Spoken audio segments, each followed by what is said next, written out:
Mejo so papa. Na bibia e bokode e. Fo nyina nyame adom na mo so ye. Nyame adom ye ho ye pa. Doctor ade na mu gina so amode ye sa research we na mu conclusion no ekowie sen. Yo me do ase na machia bisuafo agimre tie na no pai. Na maka se research scientific process bia ye hwese ye de bete ne ekoso ase anase ye de behunu yanim. Nti enyuma eko bebreye omo pese omo hu ebia next year omo performance se ne beye na omo aye hwehwemu kakra. Okay. Ne se ne ayenso ye mo de predictions projection models kakra kaka ho a no mo hu omo anim. But enim no ne betre the actuals will be in the future. Nti no ye hwe ne se no elections ba aya nkofo bebreye hwehwemu ko ne omanfo ne kokasa ne ade. Nti no ma yenye bi ni enhwese ne nkofo dia ba nkofo tutu no sreni abasa no are they right or wrong into no so hwe me report no a me ye ne nkofo na ye ni bi the opinion polls ni bi okay 8800 ne kasa ye me san ye statistical models no ye de ye forecasting no me san so ye no so bi ka ho so na be ya the two must agree.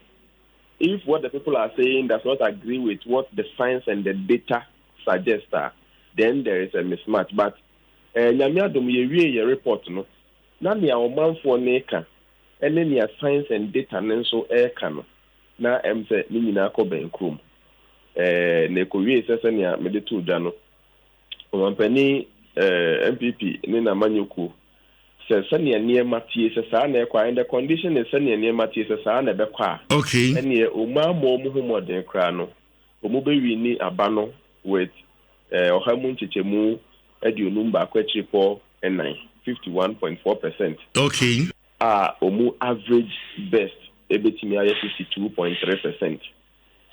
And NDC so dada ni NDC amanyuku no so ebeto so mienu enya emano mu 47.1% ohamu nchechemu edianan so echiripo baako na yenuanom parties nketwa na aka nso no umbebo humodin enya 17 million nimu ohamu nchechemu baako na echiripo num. Okay. No sani ehwehwemu no ekoko wieye. Eti dipa dodo sen na mo no mo kesae. Ena mo no register dodo sen ena mo koye. Nipa empem nwotwe ne aha nwotwe 8800. Regents ne de nyame adom ye kodun sia ni nyinam. Ewo mu se udu regents ne bia dipa dodo enum kasa ne bi do so sin bi de. But senia ya hoden timi kopem ye no no. Enti no but a call 16 regions ni nyina. Okay. Savannah, Oti, Bebia. Eti ede na mu gina so ede ebisa nkrofo na questions be na bisa omonzo. Good. Papa bedo asibio. Ye bisa se aso watu abada. Eno ni e de share historic persons o mo atena mu acha o masoda o munim se ne emutie. Ena ye bisa so se afie wo beto. Ena sa afie wo beto a amanyoku mpanimfo a yejeja no mu de hin na eye like say obeto aba ama no ena no so mu yi ano ena ye ba se asomo mpatamu wodi wani hwa skirt and blouse na ekoso no ebi betimi asi wo mu mpatamu ha na eno so mu yi ano ena se ko ba se ebi betimi asi a o hwa aman mpanimfo no MPP ene NDC ene presidential ifo no why na bebre dodo na mfaso no obenya ene no so mu yi ano ye wie ne ye ba se ujitum ana uji electoral commission this obetimi ama free and fair elections abatwa emuda ho kan a sini ko bia ni hu ana wono so yi ano ena afi so no ye ba asumdwe asowo a me no wo kasai utimi pagya on satre nyame eka woni pa anim se obebu ama asumdwe adinkunim before, during and after elections ya na and then also no penifoni yi announcer and eno na e form yen qualitative side no opinion poll side no the oshe ya presidential elections no so be to be that na near obe 14% be no mo de munya ntu be da afie obeto no nyame adom ohamu nchichemu adwe wotwe ennan echiripo ba ko so mbeto aba na aka 15% bi ohamu ntichemu dunum bia eno no emu 6.6% say omudi omunto kra okay ena 9.3% de ebesi ne ya aka be nanum ne akoto abai omunnim so mu betu so muntu omunsi gina ye 6.6 no the emphasis omudi message na so muntu they have their own reasons they be mu say religious reasons they be say a matter of principle then but obudi omuso muntu but 9.3% biaka wechira 9.3% of the voting population and yet number ketwa NCC for say umajuma ne bini na media for so mabwa and any omanfo na kasa say we enter once every 4 years so you know say bibi nsi kwan say bia wonu mu a matter of principle it be say faith and religious reasons then na sa wodi otu aba yeyi a obi ampi nkoto aba so you know no na afi e ba skirt and blouse de en so no na ohamu chichemu aduasa miensa chiponsi ase omudi ombeto skirt and blouse wow enti as a one how many percentage in a kind how many percent 0.6 but you say 33.6 33.6 over figure 1.6 of report no do you foresee your constituency voting skirt and blouse in the coming elections? 33.6 say yes they foresee. Ashanti region constituency be na like Zometo skirt and blouse. In fact, my concern me home with parliamentary because and no be one dynamics. Oh, okay. It varies from one constituency to the other. I just wanted the picture. Okay. So that where be a patemu aye when ya kakra no odi to hofo. Because enye we no mo na be to aba no. Oh, ochemu miensa wonu mo beto aba ni na chemu miensa emu ba ko se omu beto skirt and blouse. Na interesting cry say you to skirt and blouse na omampani ben anase presidential candidate ben na feel say no dia ubekwa ama no na ubisa ni abekwa ama no na hu opposite ni awon koma no because skirt and blouse say obeto fa wa ha na wato fa kire ba bi foforo hamu ntichemu aduana akiri for ba ko say omu bekwa ama MPP for presidential candidate as near China say Ebekwetia MPP for parliamentary candidate. Because skirt and blouse just a comma back wa Ebekwetia ne bako. Enti no futu na emunsha dan twenso sa NDC for so nyeso mubo say skirt and blouse BBC a Ebekwama presidential meaning Ebekwetia parliamentary nti munso no mu koda. Obi anye na yi nanka few days to elections here. Where be our full seven patemu hoye ya ebi a wompe BBC ateno. What is this is research.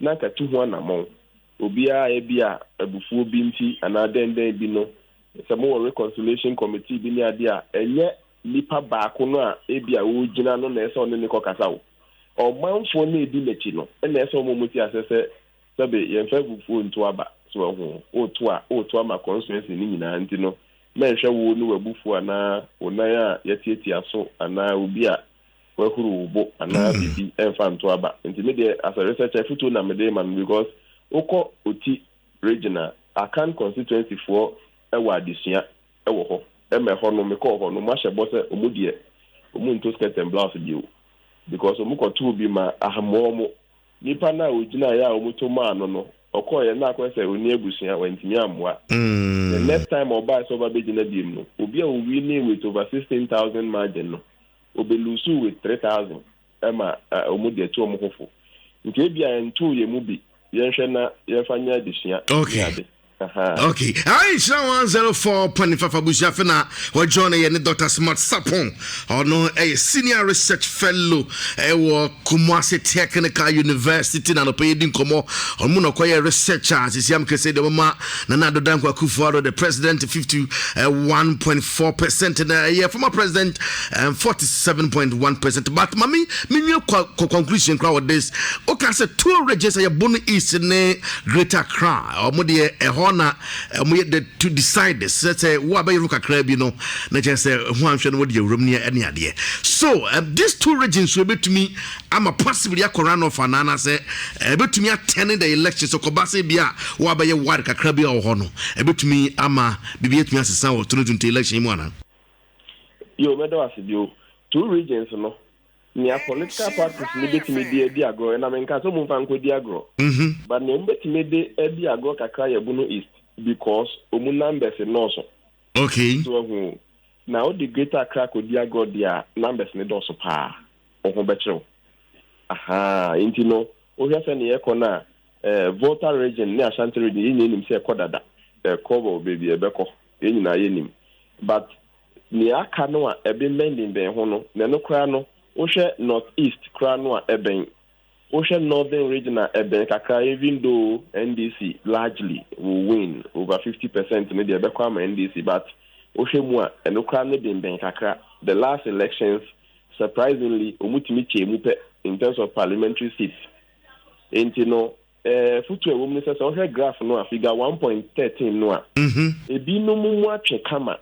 Bono yefa ne se emudaho kama ema de obeyi ni no but Greater Accra region Bono East two places bia besine emunaho o pre obetimi aka say bia Bono East NDC befa but that is for the data and science senior ben no NDC for koda say bia Bono East is largely going to go for them tino mu koda dia be hajene and now Greater Accra any yinso Greater Accra so I largely it suggests say Jama MPP for befa but also MPP now koda for Greater Accra regional ebendo do figure no difference 0.4% per 0.4 less than 1% in them timi swingi ko baby ebe ko bia nti na amanyofo mienu no se omu person mu wini convincingly a omu hwe sa two regions yi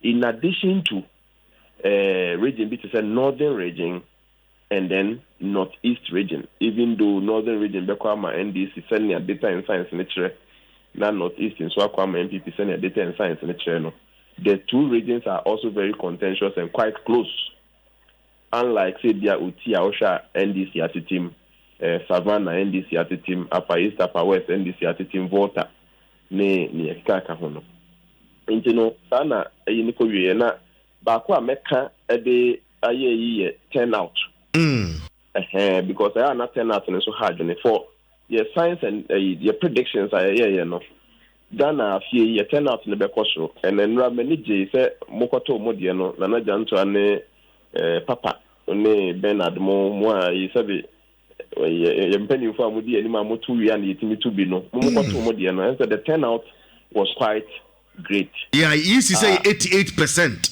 88%. Yeah. And you know, it gives me a lot of hope say afie Ghana for be pia kotoaba. And musumunya saying in fact, your list Ghana ya nya de kra with turnout afie no. Say 70.63% your list. Okay. And your average is 77.3%. And your best also model no ya lower limit, upper limit, and then the mean line. The average. In the average, you know, 77.3% no.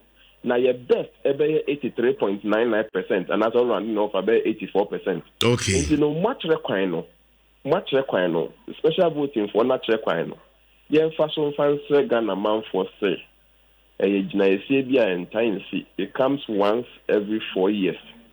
And you know, Brenda Swan, Namia Doma Fiempo, the easy for numbers national polling stations. No, it will require. I think it's 500 or so per polling station. Check no what to do. Ope kra men ko san like gidi anopa no ahemache no. Opa ko be 11 o'clock. Answer na ekobo 12 no.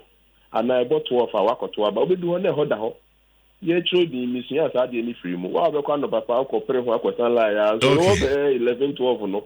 Me mu da ho. Ba emmu no si ubu pisa obetu bi. Okay. Media ne police for ne special voters na try en kwan no bi MP na onkoto aba. Ni nya turnout no. Se na be ya o mampani a ye be yi no.